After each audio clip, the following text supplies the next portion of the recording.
Todos a esta nueva sesión, nuestra primera sesión más ordinaria del Centro Ecuménico, en el cual, bueno, que vamos a empezar con nuestro curso y con por primera vez pues, con nuestras sesiones así más ordinarias. Bienvenidos todos después de la lección inaugural del Padre Langa de la semana pasada, pues comenzamos nuestro itinerario ecuménico y vamos a comenzar pues con nuestra sesión ordinaria. Pedimos al Señor que venga su Espíritu y que nos ayude a recibir la palabra de hoy. De los Hechos de los Apóstoles.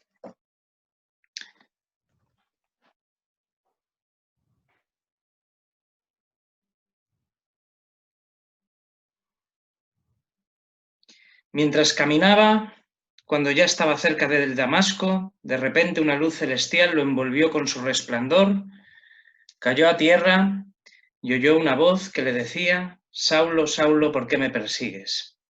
Y dijo él: «¿Quién eres, Señor?». Y respondió: «Soy Jesús, a quien tú persigues. Levántate, entra en la ciudad y allí se te dirá lo que tienes que hacer». Saulo se levantó del suelo, aunque tenía los ojos abiertos, no veía nada. Lo llevaron de la mano hasta Damasco y allí estuvo 3 días ciego, sin comer ni beber.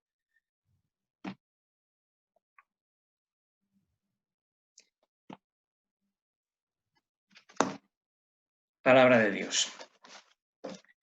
Bueno, le pedimos al Señor que nos conceda caminar como Saulo. Le pedimos al Señor que en este camino que nos pone por delante nos ayude a estar cada vez más atentos a su palabra, más dóciles a su espíritu. Y para eso comenzamos nuestro itinerario con la primera sesión de María José Delgado, que no hace falta presentarla de ninguna manera, porque la conocen ustedes todos muy bien. Esta primera sesión que siempre sirve un poco de pórtico, de introducción a nuestro camino, que nos pone en la perspectiva de volver a reencontrarnos con el ecumenismo, con su tarea y con su desafío. Esto es lo que María José nos va a introducir hoy. Le damos las gracias y escuchamos con atención pues, su palabra, su perspectiva, llena de tanta entrega, de tanta generosidad, de tantos años de trabajo. María José, cuando quieras. Gracias, Jaime. Y buenas tardes a España, buenos días a los países de América, Latinoamérica. Me siento como muy emocionada por ser la primera vez que hago esto a través de online. Al mismo tiempo, pues me siento como muy contenta también por saber que a través de kilómetros y kilómetros estamos juntos con una misma ilusión, un mismo carisma.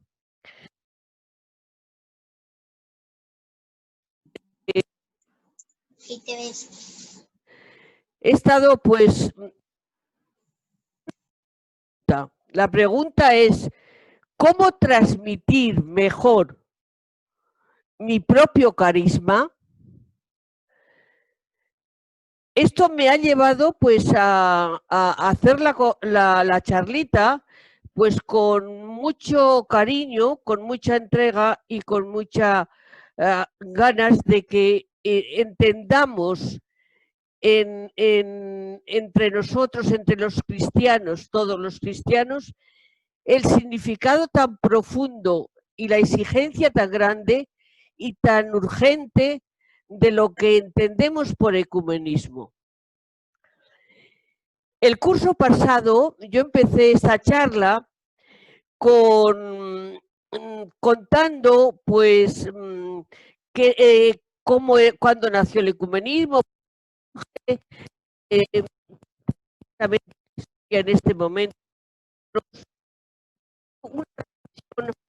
todos los acontecimientos ecuménicos que habían tenido lugar más importantes a lo largo del año.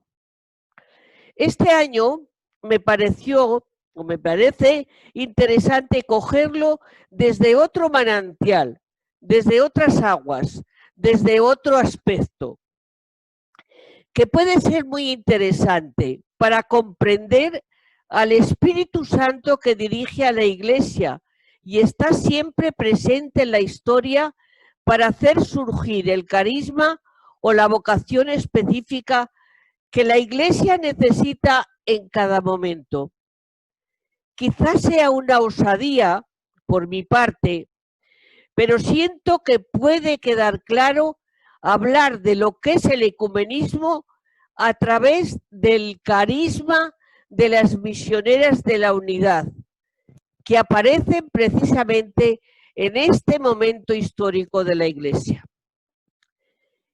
Me gustaría hacer como un poco de recorrido muy breve de cómo han ido naciendo los distintos carismas en la Iglesia, cómo han ido surgiendo distintas comunidades religiosas a través de toda la vida de la Iglesia. Todas las congregaciones religiosas tienen puesta su mirada en la vida y en los hechos de Jesús para seguir su ejemplo. Pero la vida y hechos de Jesús es muy polifacética y por eso hay tantas instituciones religiosas con diferentes carismas, contemplativas, los que cuidan a enfermos, las que educan en la enseñanza, las que cuidan a los pobres, a los abandonados, a los ancianos, etc. Jesús lanzó a los cuatro vientos este grito retador: sed perfectos como es perfecto vuestro Padre Celestial. En otro lugar dice: yo soy el camino. Desde los primeros tiempos en la Iglesia primitiva se quería vivir la vida de Jesús, no solamente su doctrina, conocer su doctrina, sino vivir como Él vivió. Y así aparecen. En la Iglesia primitiva, las persecuciones sistemáticas empujaron a muchos cristianos al desierto, donde podían entregarse a una vida de perfección. Pasadas las persecuciones, no solo no se apagó el deseo de huir del mundo. Quiero subrayar esto.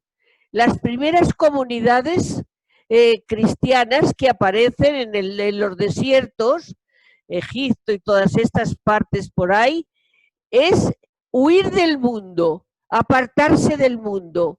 El mundo es malo, hay que huir del mundo.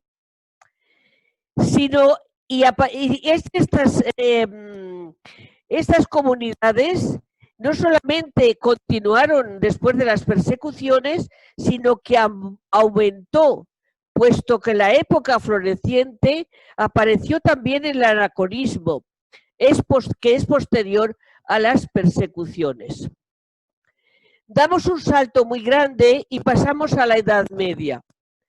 Aportó la gran contribución de las órdenes religiosas, las cuales al entregar su vida a Cristo no lo hacen ya por mero deseo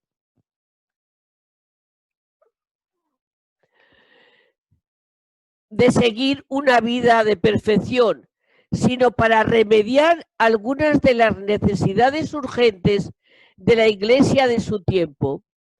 Hemos dicho que las primeras comunidades era huir del mundo. En la Edad Media ya querían remediar algunas necesidades urgentes en la Iglesia de su tiempo. Las nuevas órdenes y congregaciones se diferencian más por sus objetivos que por su estructura interna. Damos otro salto más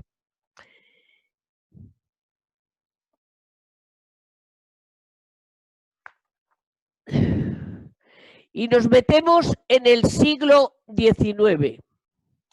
Hablamos del nacimiento de las diferentes comunidades para la enseñanza, dado que había mucha necesidad por la falta de escuelas y la gente no sabía leer. También aparecen las comunidades dedicadas a los enfermos, hospitales, asistencia social, etc.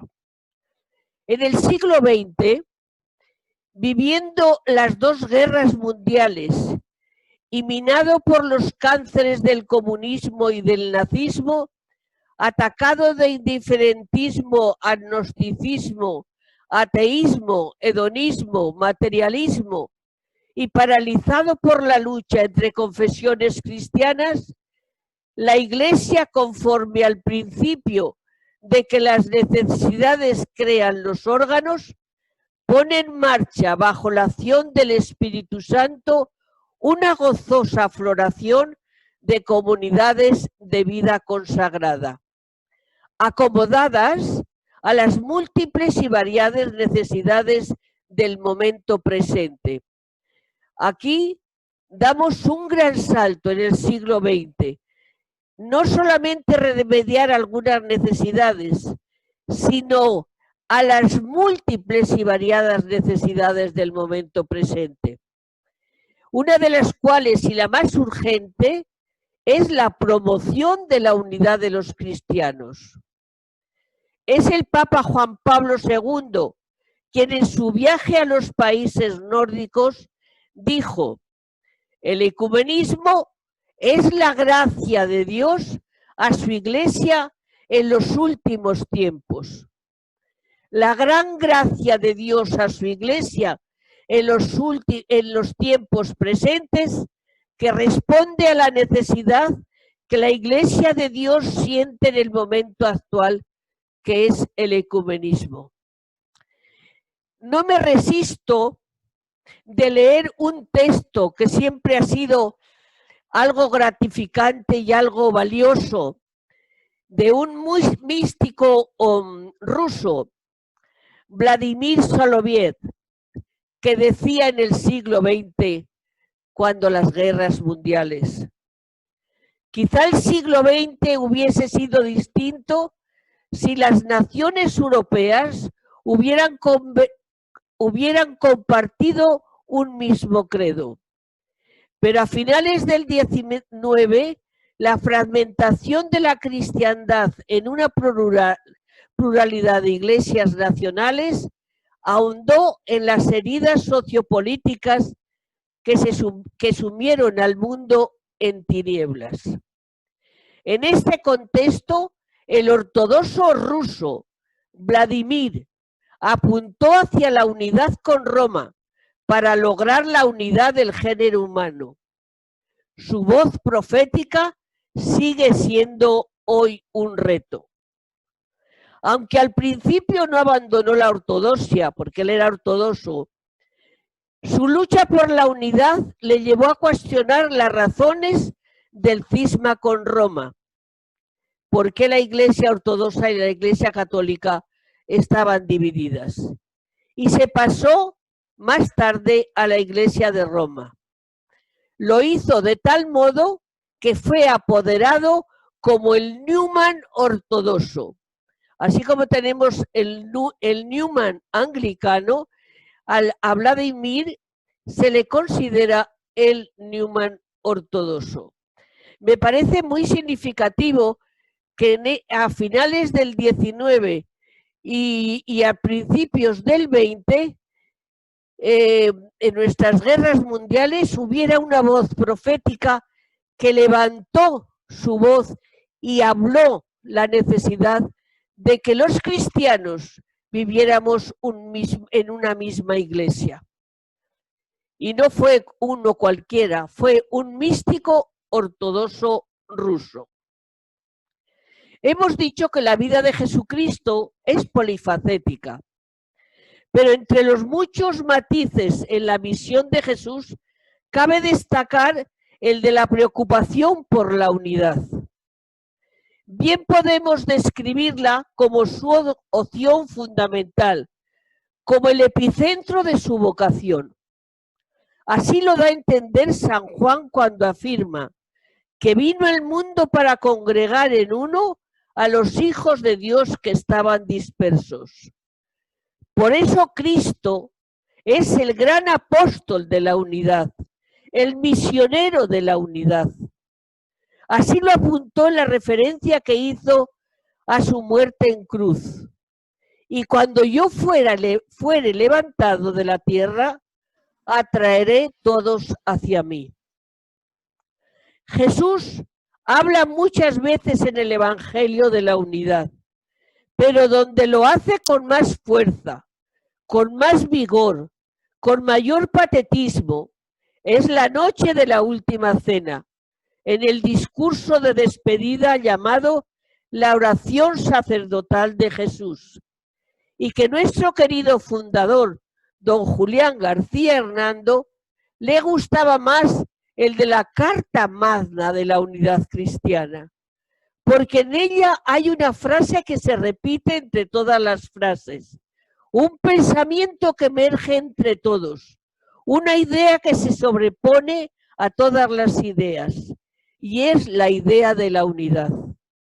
Padre, que todos sean uno como tú en mí y yo en ti, que ellos sean uno en nosotros, para que el mundo crea que me has enviado. Quiero subrayar que la unidad que pide Jesucristo no es para decir qué bien estamos juntos la Trinidad, sino que es para que el mundo crea, para que el mundo nos escuche, para que el mundo se dé cuenta que sin unidad, sin reconciliación, sin un amor cristiano entre todos los seguidores de Jesús, el Evangelio no puede ser creído.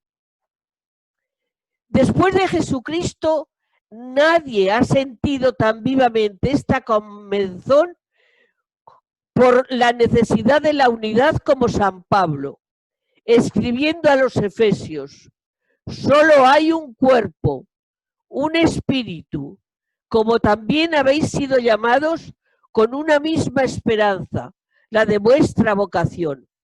Solo hay un Señor, una fe, un bautismo, un Dios y Padre de todos, que está sobre todos, por todos y en todos. Era lógico que ante tanto escándalo de las divisiones eclesiales, algunos de sus seguidores, de los seguidores de Jesús, se centraran en el aspecto de la vocación unional de Jesús. Esta fue la luz que iluminó el nacimiento del Instituto Misioneras de la Unidad. Así nos lo recomiendan nuestros estatutos. A imitación de Cristo, nuestro Señor, que tuvo una auténtica obsesión por la unidad de los suyos, las misioneras de la unidad harán de la unidad el centro de su vida, aspirando a la santidad por la unidad y a la unidad por la santidad. Doy otro pasito y quiero decir cómo la Iglesia, Jesucristo, Iglesia, porque no tenemos otra manera de vernos nada más que Jesucristo, vivir a Jesucristo es Iglesia, somos la Iglesia de la comunidad, la Iglesia de la comunión, la Iglesia de los creyentes. Está llamada, la Iglesia está llamando urgentemente a la unidad. El punto de referencia de la unidad es la Santa Trinidad, como dicen los ortodoxos. Lo es para toda la comunidad cristiana, que tiene que hallar su fuente y tener el punto de referencia en el misterio trinitario, desde el día en que fuimos bautizados. Fuimos bautizados en el nombre del Padre, del Hijo y del Espíritu Santo. Todos los cristianos hemos sido bautizados en el nombre del Padre, del Hijo y del Espíritu Santo. Al descubrir nuestra vocación ecuménica, Jesús nos invitó a elevar nuestra mirada hacia la comunión existente entre las tres divinas personas. El Padre, que todos sean uno, como tú en mí y yo en ti, que ellos sean uno en nosotros.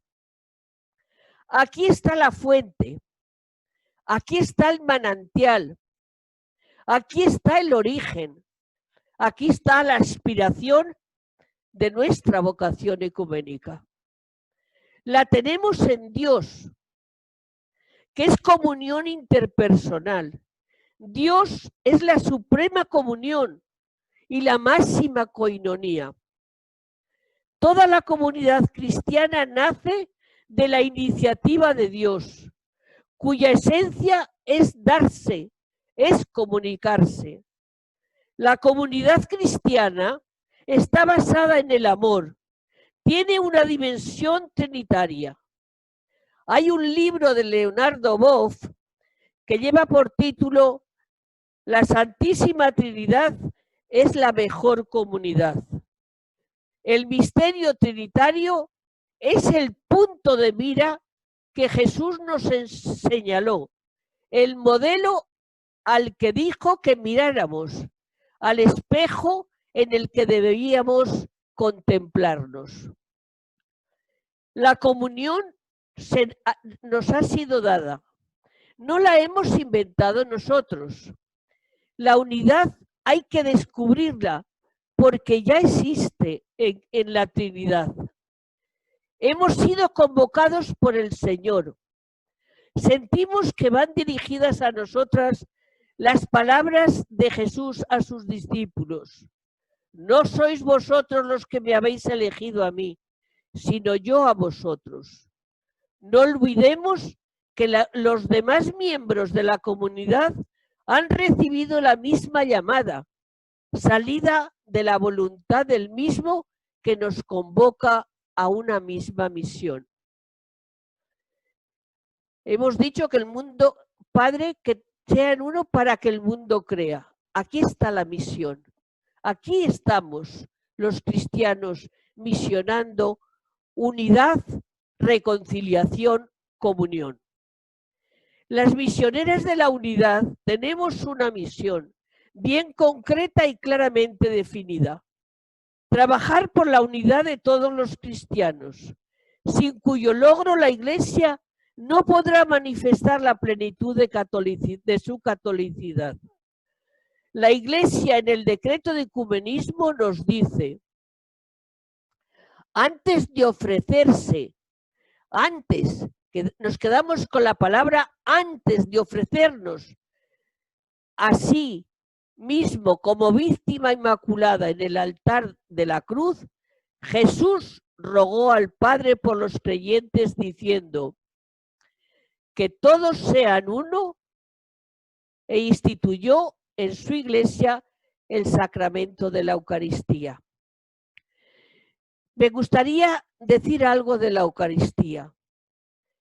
La Eucaristía es la perla, es lo máximo que tenemos los cristianos, porque vamos juntos como comunidad a dar gloria a Dios por habernos salvado, por haberse entregado por nosotros.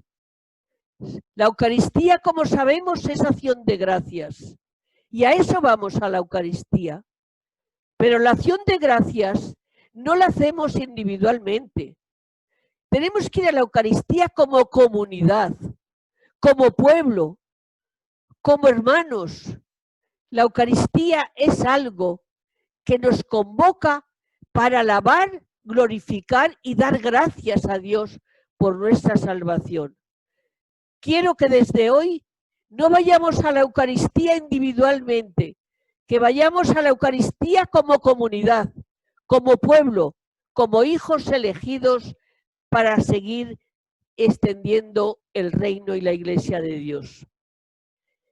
El sacramento de la Eucaristía por el cual se significa y se realiza la unidad de la Iglesia, dio a los suyos el nuevo mandamiento del amor mutuo y les prometió el Espíritu que le envió en Pentecostés, el cual realiza esa unión de los fieles y tan estrechamente une a todos en Cristo, que es el principio de la unidad de la Iglesia. La unidad donada por el Señor a su Iglesia se halla en el centro de su acción salvífica. Pertenece a la esencia de esa comunidad de fe, lo que estaba diciendo de la Eucaristía. Dios ha regalado al mundo la Iglesia como sacramento de unidad, porque quiere la unidad de los hombres y en la unidad toma forma en el mundo toda la hondura, toda la plenitud de su amor. Esa unidad nos viene dada por gracia de Dios, pero ha de ser aceptada por nosotros y desarrollada en nuestra vida de cristianos. La unidad visible de la cristiandad resulta de la disposición de los cristianos a aceptar y realizar como primerísimo deber de su vida cristiana la unidad. Es un deber de la vida cristiana, no es un añadido buscar la unidad, es la esencia del cristianismo, es la vida del cristiano, es la vida de la Iglesia, buscar la unidad. Buscar la unidad cristiana también y de la humanidad, fundada en la unidad de Dios y continuamente derivada de ella. Se trata ante todo de que los cristianos de todas las confesiones cobren conciencia cada vez más profunda de la unidad fundada en Cristo y la conviertan en una actitud espiritual básica. Creer en Cristo es querer la unidad. Querer la unidad significa querer a la Iglesia. Querer a la Iglesia significa querer la comunión de gracia que corresponde al designio del Padre desde toda la eternidad. Este es el significado de la oración de Cristo, el Laudato Si, que todos sean uno. Solo si el diálogo ecuménico se entiende como un encuentro espiritual de los hermanos y hermanas del único Señor en busca de la verdad, se puede evitar la tendencia a disolver la verdad cristiana en un relativismo indiferente y por otra, el peligro de que surjan nuevas contraposiciones y crispaciones. Esto como fondo para saber un poco qué es, si entendemos un poco qué significa la profundidad que tiene el tema ecuménico. Es lo más santo. Por eso decía nuestro querido fundador, al ecumenismo hay que acercarse de rodillas, hay que acercarse con humildad, hay que tirarse al suelo para decir, Señor, nada somos, pero tú lo puedes todo. Me ha parecido también como un tercer punto interesante el poner delante de vosotros para que se entienda mejor lo que acabo de decir. ¿Qué se hace en el ecumenismo? Si las iglesias están haciendo algo, si hay gente que promueve el ecumenismo, si hay personas que dan la vida por el ecumenismo. Por eso voy a señalar algunos de los acontecimientos más importantes que han aparecido últimamente. Sabéis que este año, y lo hemos dicho ya varias veces, que hemos celebrado los 25 años del Laudato Si. Es una encíclica profética de San Juan Pablo II. Como siempre hemos oído Juan Pablo II, ahora nos cuesta un poco decir San Juan Pablo II. Se está celebrando con mucha fuerza la encíclica que dio un paso importante en el camino de la unidad de los cristianos. En sus 25 años se está recordando con mucha fuerza porque es una encíclica maravillosa, es una encíclica que nos habla de verdad de lo que es el ecumenismo. Dicha encíclica toca temas que no se habían tocado a este momento, como es el ministerio de Pedro el Papado. Me gustaría deciros nada más lo que dice la encíclica con relación al papado. La encíclica de San Juan Pablo II confiesa al Papa: yo soy la piedra de choque para la unidad de los cristianos. Por eso se atreve a decir: ayudarme, les dice a los otros cristianos, ayudarme a buscar nuevas formas para que yo ejerza el ministerio del papado como un ministerio de comunión. Por favor, escribirme, decirme, orientarme cómo tengo que vivir el papado para que no sea obstáculo en el camino de la unidad. Esto es la primera vez, hermanos, que aparece en un papa, en la Iglesia del siglo XXI, que un papa diga esto tan valientemente en su encíclica. Esto revolucionó hace 25 años con estas preguntas que el papa hace directamente en su encíclica. Y en aquella época, al poco tiempo de aparecer la encíclica, aparecieron distintas respuestas al Papa diciendo que qué valiente, que efectivamente el papado es lo que nos separa de todas las iglesias cristianas. Tener una cabeza, la Iglesia, tener una cabeza. Es verdad que hoy yo creo que ya no se piensa como una cabeza que manda y que los demás obedecemos, sino que cada día el papado se va purificando, se va acercando y se va poniendo como servidor de la unidad, como cabeza servidora de una comunión y de una reconciliación. Ahora en octubre se había organizado un gran congreso en la Facultad de Teología de los Dominicos de Valencia, que ha tenido que ser suspendida, pero se han dado, por esto de la pandemia no se ha podido hacer lo que se quería, pero verdaderamente se han dado por escritos lo más que se ha podido para realzar de verdad la encíclica de San Juan Pablo II, Laudato Si. Hay una noticia también importante, y es que el Papa Francisco al arzobispo anglicano de Canterbury le escribe algo grabado para decirle esto: no podemos pedir a la humanidad que se mantenga unida si vamos por caminos diferentes.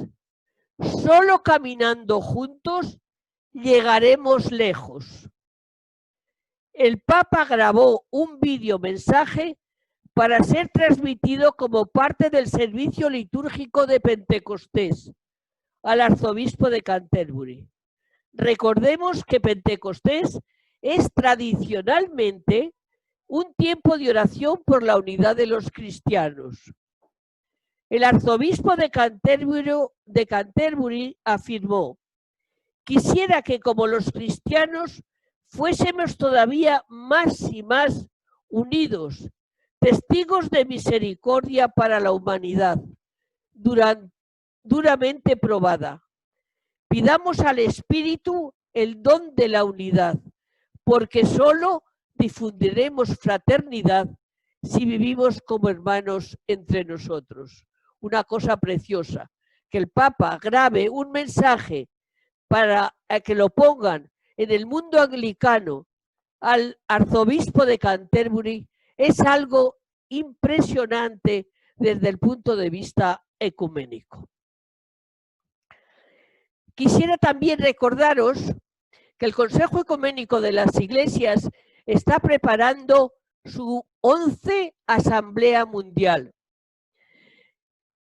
El Consejo Mundial de Iglesias ha tenido que suspender ya 2 veces las fechas por la pandemia, pero continuamos con la esperanza de que se pueda celebrar. Ya han puesto la fecha del 2022.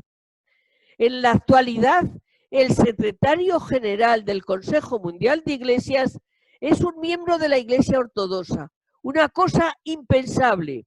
Es verdad que el mundo ortodoxo ha colaborado en el Consejo Mundial de Iglesias siempre desde su fundación, pero nunca ha tenido un secretario general ortodoxo.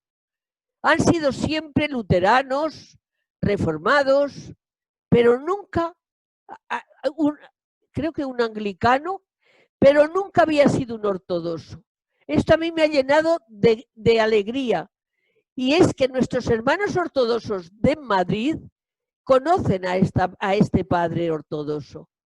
Es una maravilla que el ecumenismo nos va acercando, nos va haciendo que cada vez seamos más hermanos unos de otros.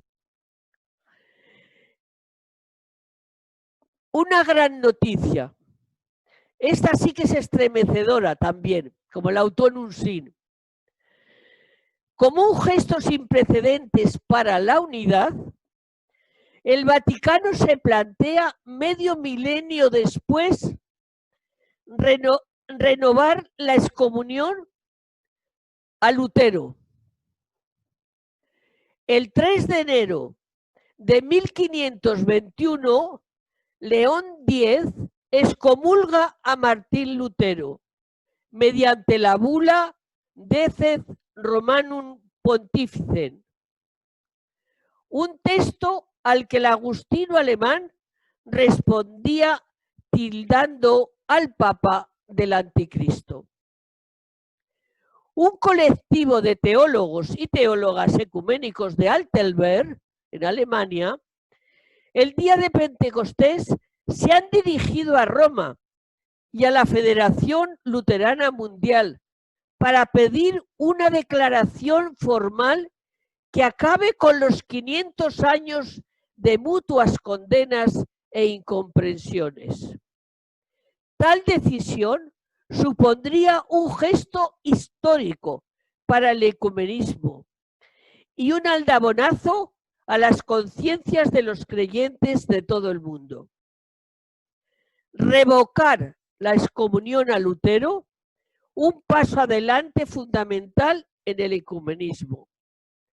El Papa Francisco podría estar consciente de plantearse seriamente revocar el castigo eterno para Lutero, a quien ya ha reconocido, no os lo perdáis, ha reconocido en numerosas ocasiones, en más de una vez, varias veces, ha reconocido a Lutero como reformador, que quiso cambiar a la Iglesia, pero no destruirla ni fundarla. Esta es una verdad. Eran los tiempos del siglo XVI los que tergiversaron los acontecimientos, pero verdaderamente Lutero quería una reforma de la Iglesia. Pero el ecumenismo no estaba en el XVI. El diálogo entre cristianos no estaba en el XVI, en el siglo XVI. Solamente había confrontamiento. Llegaron hasta las guerras entre hermanos porque él quería hacer una reforma. Esto me parece de una importancia, me parece de algo que dan escalofríos. Pensar que el Papa hable hoy de Lutero como un reformador. Quiero compartir también otra cosa que aparecerá, estamos a punto de que aparezca, con motivo de 60 años del Pontificio Consejo para la Unidad de los Cristianos. El Pontificio Consejo trabaja desde Roma lo que hacemos los demás a nivel de naciones. Es el que lleva toda la promoción de la unidad de los cristianos desde Roma, y al frente del cual está el cardenal Kurkor. Entonces, la promoción de la unidad de los cristianos y el 25 años, o sea, los 60 del Consejo Pontificio y los 25 años de la Utonum Sin, de San Juan Pablo II. La Iglesia publicará un vademecum ecuménico. ¿Para quién? ¿Para quién es ese vademecum ecuménico? Y para los obispos, para impulsarlos en esta tarea de la unidad, en esta tarea del ecumenismo.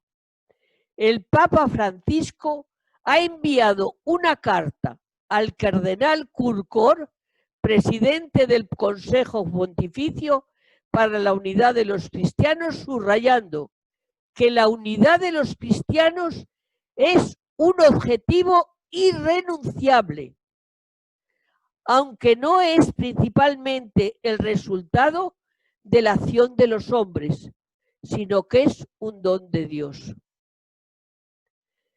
El Papa se refiere a los líderes de las diversas iglesias y comunidades cristianas como compañeros de viaje y les dice, asimismo, anuncia la publicación este otoño, por tanto estamos en los días que puede aparecer, un vademecum ecuménico para los obispos, como estímulo y guía para el ejercicio de sus responsabilidades ecuménicas. En esta línea destaca que el servicio de la unidad es un aspecto esencial de la misión del obispo, quien es el principio y el fundamento perpetuo y visible de la unidad en su iglesia particular. Esto es un bombazo porque es la primera vez que el Papa está pensando en que en cualquier momento tengamos en nuestras manos el vademecum ecuménico para reforzar el tema ecuménico y sobre todo por nuestros obispos para que empiecen de una vez por todas a pensar que el ecumenismo en la Iglesia es fundamental y no es ningún añadido, sino que es la base de nuestra acción cristiana. No sé, tengo más cosas, pero voy a decir un par de ellas más. El reconocimiento ecuménico en Alemania, las relaciones ecuménicas son mucho más fuertes que en España. Por eso, el cardenal de Múnich, Mars, y un obispo de la Iglesia Evangélica de Baviera, que es presidente del Consejo Evangélico de los alemanes, han sido galardonados por la Paz de Augsburgo 2020 en virtud de su voluntad incondicional de vivir juntos en paz. La agencia de la Federación Luterana Mundial lo define como un fuerte signo ecuménico cristiano. El cardenal de Múnich señaló: el cristianismo en Alemania y Europa solo tendrá futuro si trabajamos juntos y nos mantenemos unidos. Lo está diciendo un papa, un cardenal de Europa, pero lo podemos decir para todos, para toda la Iglesia en general, también para Latinoamérica, también para los países de África y de Asia.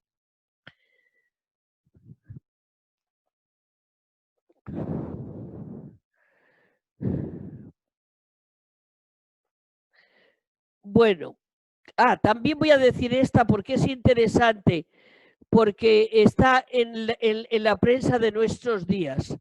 La doctrina de la fe impide que católicos y protestantes compartan misas en Alemania. El presidente de la Doctrina de la Fe, Monseñor Ladaria, escribió al presidente de los obispos alemanes para explicar la negativa de esta práctica ecuménica. El año pasado, el grupo de trabajo ecuménico abogó por la participación recíproca en las celebraciones de la Eucaristía y de la Cena del Señor. La Doctrina de la Fe, de momento, se muestra crítica con el acuerdo y descarta la comunión conjunta. Por el momento, no sabemos porque el tema ecuménico, como es obra del Espíritu Santo, que no es obra de ningún ser humano, entonces el Espíritu Santo a veces da unos saltos muy grandes y a veces nos pone en camino y hacer cosas que no lo habíamos ni siquiera pensado. Bueno, se acerca también la Semana de la Unidad y este año tenemos la gracia de que el texto que vamos a utilizar está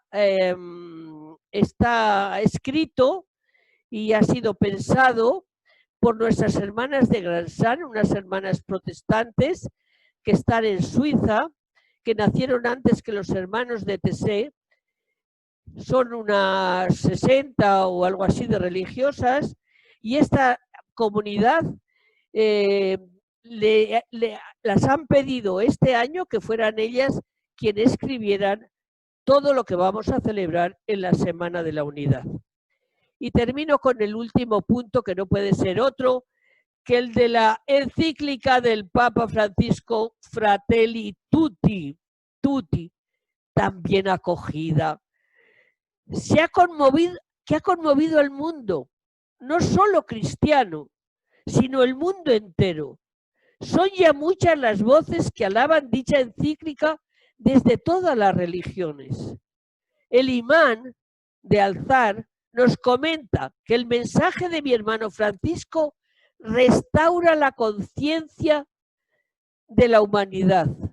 Otro musulmán de la mezquita de Ginebra expone que el Papa ha conseguido predicar el significado de lo humano y comunicar sin excluir a nadie.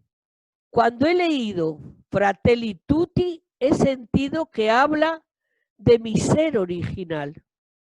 Valora el diálogo interreligioso del que hace gala Francisco y declara que el único conflicto entre Islam y cristianismo es entre los que hacen lo que los textos digan, lo que no dicen. ¿Eh? Por mi parte, tengo que manifestar que ha sido un gozo y una gracia de Dios leer esta encíclica, en la cual encuentro que el Papa expone con mucha claridad la dinámica de la experiencia cristiana ecuménica. Veo en la encíclica, ha sido curioso, porque yo he visto mi vocación ecuménica plasmada en este mundo abierto. Dice el Papa, hay que estar abiertos al mundo, salir de uno mismo para encontrarse con los demás, librarnos del prójimo, abrirnos al prójimo, según el dinamismo de la caridad que nos hace tender la comunión universal, para derrotar el virus del individualismo radical, lo que os decía antes con relación a la Eucaristía. El individualismo nos perjudica, es malo, es un virus. Otra cosa que dice el Papa Francisco, todos somos corresponsables de la construcción de una sociedad que sepa incluir, integrar. Otra cosa que dice Francisco es, el amor construye puentes y estamos hechos para el amor. Otra, corazón abierto al mundo entero, porque las diferencias representan una posibilidad de crecimiento. Y quiero dar fe en esta tarde que efectivamente, como misionera de la unidad, A mí el ecumenismo no me ha hecho daño a mi fe. A mí el ecumenismo me ha agrandado mi fe. A mí el ecumenismo me ha hecho profundizar mi fe. A mí el ecumenismo me ha hecho compartir mi riqueza de fe con otras riquezas de otros hermanos.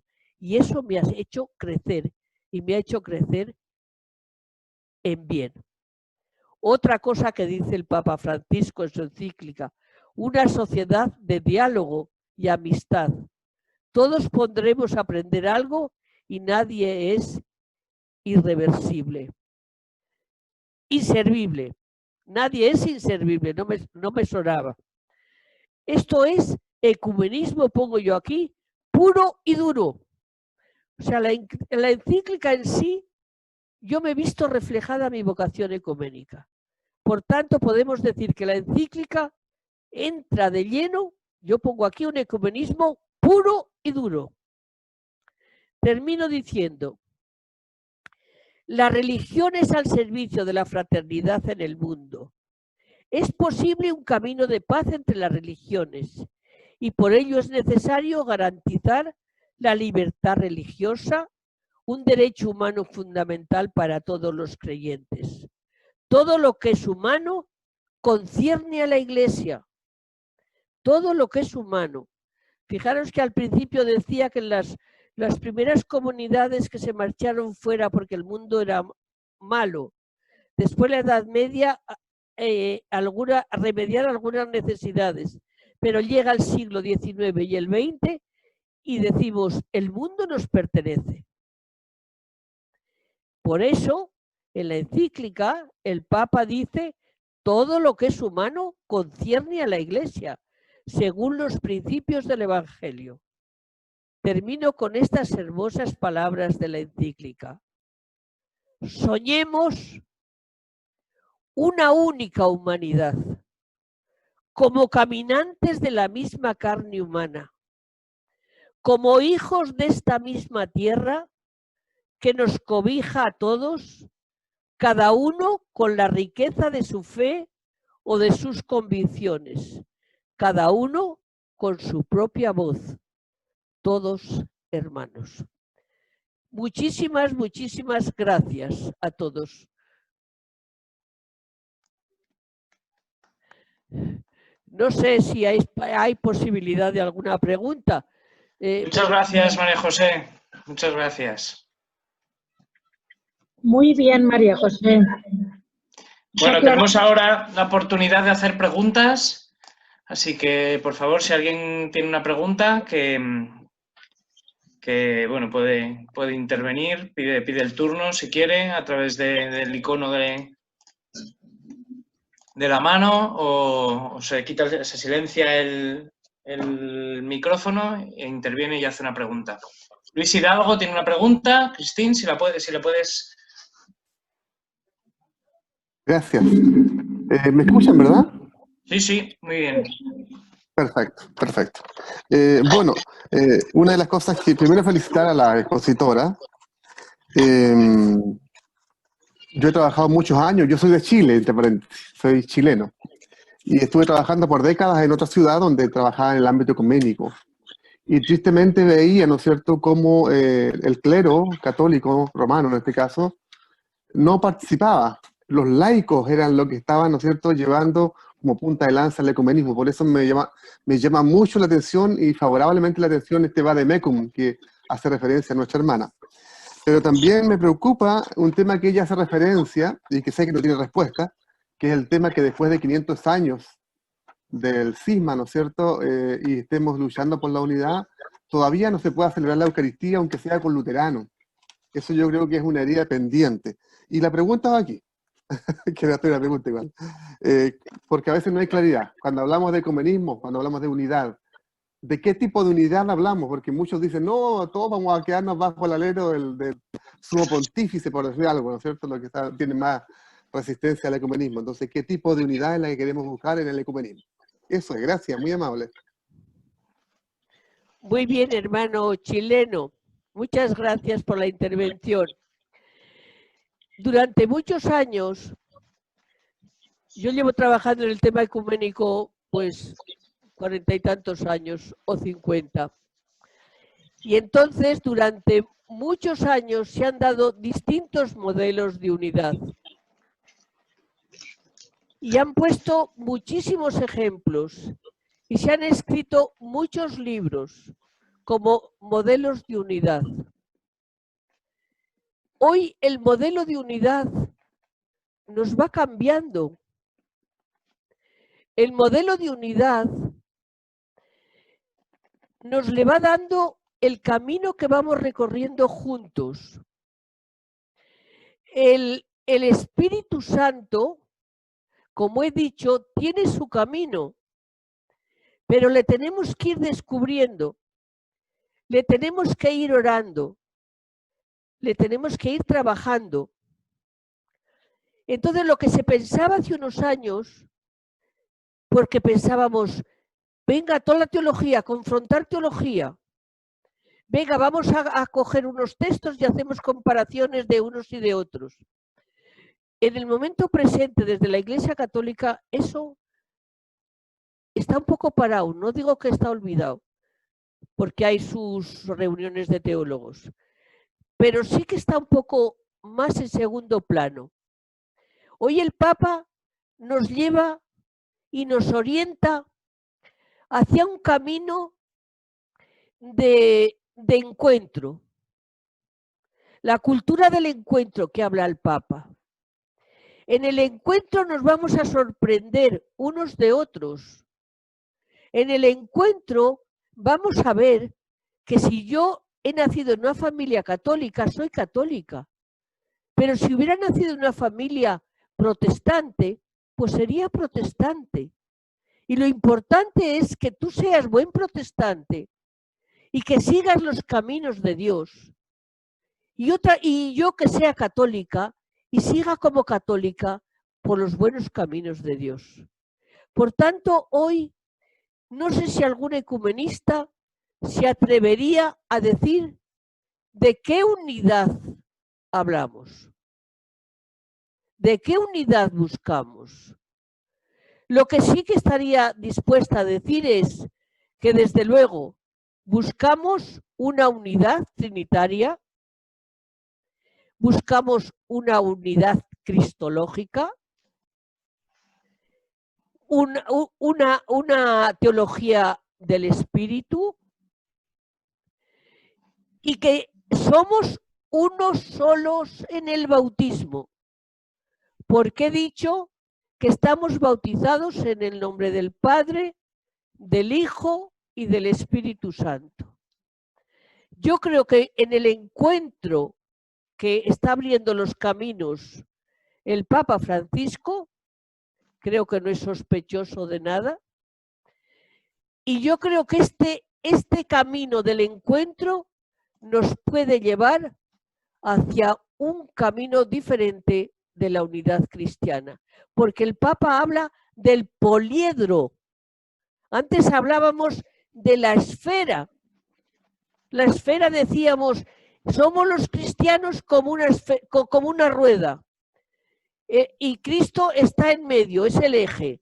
El que esté más cerca del eje está más cerca de Cristo y de la unidad. Hoy el Papa habla de poliedro. O sea, el poliedro es la diversidad en la unidad. La diversidad en la unidad. Entonces, esto nos cambia totalmente la manera de pensar. Muchas gracias, hermano. Yo por entrar en el debate y añadir alguna perspectiva, bueno, me presento porque quizá muchos no me conocen. Soy Jaime López Peñalba, colaboro con el Centro Ecuménico como director académico, ayudando a los misioneros de la unidad también en preparar estas sesiones. Y me resultaba muy interesante la pregunta de Luis y también un poco quería insistir en esta idea de María José que acaba de poner encima de la mesa. Cuando nos preguntamos por la unidad, es verdad que tenemos que reconocer que estamos delante también de una realidad misteriosa, en el sentido de que viene del misterio de Dios, de que viene como un don de Dios y que por lo tanto no va a estar sujeta a nuestros esquemas, ¿no? Como todo don de Dios, como toda gracia, pues no se manipula, no es una cuestión que nosotros decidamos cómo es, como todo don de Dios, ¿no? Y precisamente yo creo que la imagen de Francisco de la unidad del poliedro es una aportación muy grande, es un enriquecimiento de esta idea de la unidad. Yo creo que eso es uno de los polos irrenunciables, esta ventana que ha abierto el Papa Francisco con la imagen de la unidad poliédrica, de la unidad en la diferencia, como la Trinidad, pues es irrenunciable. Por otra parte, yo creo que también es interesante pues, ver que en las últimas reflexiones y en los documentos recientes, no solo católicos, sino también del Consejo Mundial de las Iglesias, se insiste mucho en una unidad visible,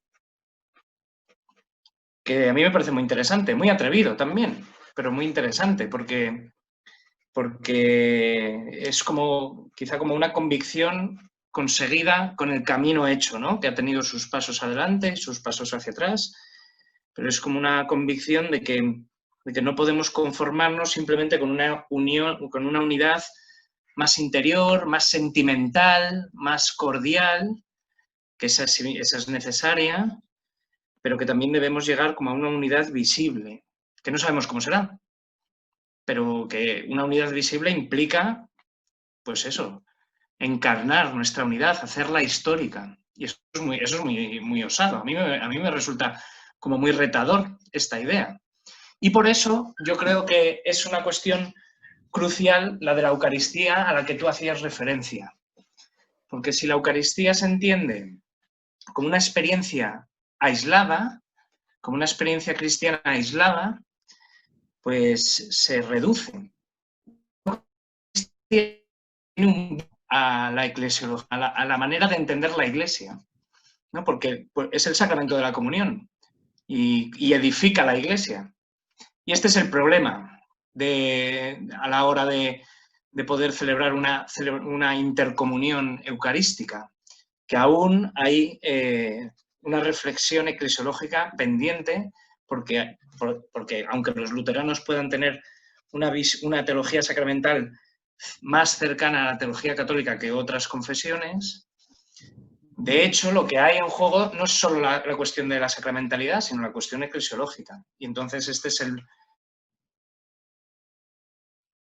como el que aún hay que limar, que aún hay que comprender mejor, que aún hay que pedir al Señor que nos dé una luz para profundizar mejor en el misterio de la Eucaristía, para entenderlo mejor antes de poder hacer una intercomunión en la que todos estemos celebrando la Eucaristía que nuestra propia tradición custodia, claro, porque sería mal servicio del ecumenismo sería que los católicos tuviéramos que renunciar a nuestra forma de entender la Eucaristía o que los luteranos tuvieran que renunciar a su forma de entender la Eucaristía. En ese sentido, por eso es una cuestión peliaguda, porque no es solo una cuestión litúrgica, sino que es una cuestión eclesiológica. Y por lo tanto, al final, claro, como la Eucaristía es el centro de la fe, pues toca en realidad toda la comprensión que tenemos de nuestra propia, de la antropología, de la cristología, de la eclesiología.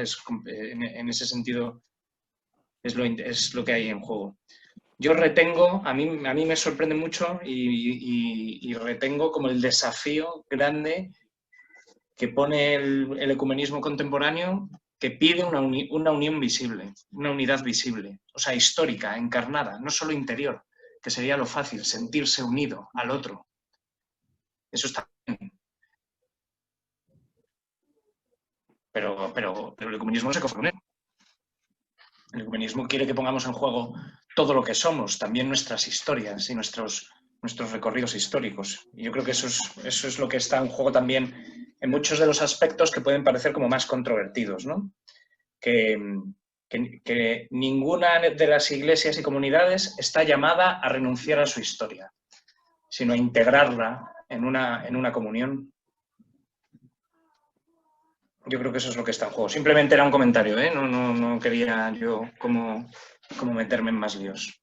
Porque es verdad que es un tema complicadísimo, ¿eh? Yo tampoco tengo suficiente conocimiento como para responder a las cuestiones concretas. Tenemos tiempo para más preguntas, para más cuestiones. Sí. Si alguien quiere intervenir.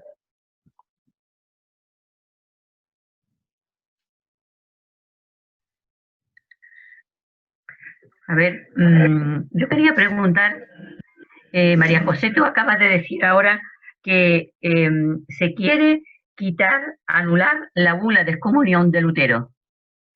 Te he entendido esto, ¿eh? O sea, reconocerlo como formador, ¿no? No como lo hemos tenido en el pasado, ¿no? Con esta rotura. Esto lo está trabajando el Consejo Mundial de Iglesia con los católicos, está encaminado. ¿De dónde surge este trabajo, no? ¿Tú nos puedes decir algo más sobre ello? No, porque yo tengo las noticias que están a nuestro alcance, pero que sí que están, yo creo que promoviéndolo. No sé, yo creo que hablan, ahora no recuerdo exactamente, para una fecha, quizá para dentro de 3 años o así, parece que tengo idea de que, porque claro, eso es una cosa que cuando el Papa hace una cosa de estas, no es de un día, es que se lleva preparando años. Y entonces, Claro. pues la verdad es que no sé muchas más cosas concretas. Pero el Papa verdaderamente sí que ha dicho varias veces, le ha hablado de Lutero como reformador, ¿eh? Y eso es una cosa importante. Eso para mí es tan importante casi como, hombre, el quitarle las comuniones es una cosa muy, muy fuerte y sería una cosa histórica, totalmente histórica. Ya cuando se celebró los 500 años, que lo hicieron en Lund, en Suecia, se pensaba que lo iba a hacer el Papa, pero se conoce que no estaban todavía las cosas maduras o lo que fuera. Pero no te puedo ampliar el dato más, hija. Gracias, María José. Bueno, nada, mientras pediremos para que esto realmente se realice, porque sería un gran paso en la unidad, ¿eh? Con nuestros amigos protestantes, sí. Claro. Estupendo. En este sentido hay que recordar que la excomunión no deja de ser, ni más ni menos, supongo, pero no deja de ser una pena canónica. En ese sentido, quiero decir que no es ley divina. Entonces, claro, tiene que ver mucho con la decisión de la Iglesia y la ley de los hombres. Quiero decir que se levantaron las excomuniones mutuas el patriarca de Constantinopla y el Papa, y tampoco es que el patriarca de Constantinopla dijera cosas más suaves del Papa de las que decía Lutero, ¿eh? No es que el patriarca de Constantinopla fuera mucho más compasivo y mucho más afín al Papa de Roma que Lutero en su momento, ¿no? O sea, que las excomuniones se pueden levantar, lo hemos visto, porque no dejan de ser penas canónicas. Otra cosa es que se levante por ejemplo, hipotéticamente, que yo tampoco sé cómo es el proceso concreto en el Vaticano de esto, O sea, que lo mismo, estas cosas a veces uno no sabe muy bien de qué fiarse, porque no sabe cuánto es rumor y cuánto es verdad, ¿no? Pero que se levanten las penas canónicas de la excomunión no implica automáticamente que algunas posiciones de Lutero sigan siendo consideradas por la Iglesia Católica incorrectas, por ejemplo. O sea, que levantar la excomunión no significa canonizarle y convertirle en doctor de la Iglesia, sino que significa efectivamente hacer como un ejercicio como de empatía, de contextualización histórica y darse cuenta que lo que quizá era inevitable en el siglo XVI, pues ahora no lo es, y es incluso dañino para la vida de la Iglesia. Efectivamente, una cuestión canónica no entra dentro de la doctrina ni nada. Claro, en ese sentido. En ese sentido se podría hacer. Claro. ¿No? Porque María José ha hecho una frase que me ha hecho mucha gracia, lo he apuntado, de hecho, porque me ha hecho mucha gracia, ha dicho, cuando estaba hablando de esto, de la excomunión, ha dicho que el Papa le iba a quitar la condenación eterna a Lutero, y he pensado, bueno, eso vamos a dejárselo al Señor, que decide a quién se condena y quién se salva.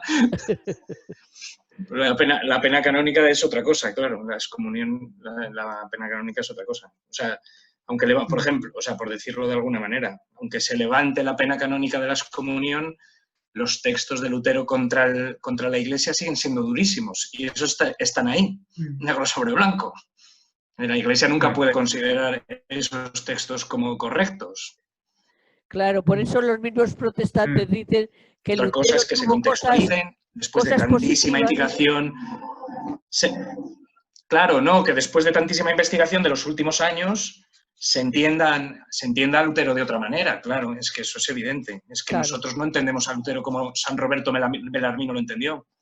A nosotros, Claro. nos permite tener una idea mucho más justa de lo que quería Lutero. Claro. Y en ese sentido, por eso el Papa Francisco, de manera tan valiente, le llama reformador, porque nosotros entendemos la intención de Lutero de una manera más pacífica, justa. Entonces, eso es muy interesante, ver, cuando fue el 5º centenario de la Reforma, hubo muchísimas publicaciones sobre Lutero, ¿no? Muchísimos estudios que demostraban cómo había cambiado la percepción católica de Lutero, ¿no? Mucho más equilibrada, mucho más desapasionada. Pero los propios teólogos católicos, ¿cómo recibían a Lutero hoy en día? ¿No? Que si uno piensa lo que era aquello en el siglo XVI y en el siglo XVII, pues es como un mundo de diferencia. Pero es que, claro, esa interpretación está muy sujeta a las circunstancias. Y la pena canónica tiene que ver también con esas circunstancias históricas. Por eso se puede replantear, claro.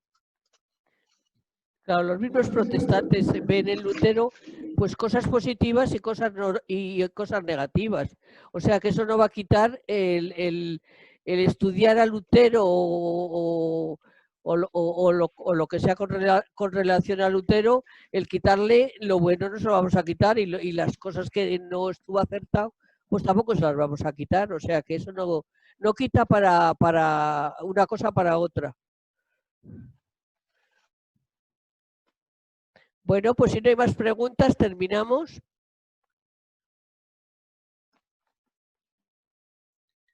Oye, pues muchas gracias a todos, y sobre todo a María José por la exposición que ha hecho, que ha sido tan bonita y tan clara. Y también a Jaime, creo que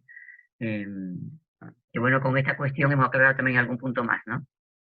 Muchas gracias a vosotros por la asistencia. Bueno, os emplazamos, os invitamos a la semana que viene a volver a compartir este rato.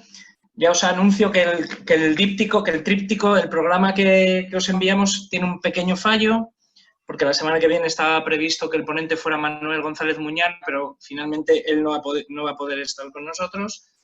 En cambio, el tema sobre la Utunum Sint, tan interesante como ha apuntado María José, nos lo va a ofrecer y nos lo va a hacer gustar Rafael Vázquez, el director del secretariado para las relaciones del ecumenismo de la Conferencia Episcopal Española, y de nuevo lo va a hacer, justo he hablado hoy con él, lo hará desde Málaga. Entonces nos encontraremos todos por Zoom, porque no habrá otra, lo tendremos que hacer todos así, en esta manera, que también, bueno, yo creo que esto está siendo bonito también.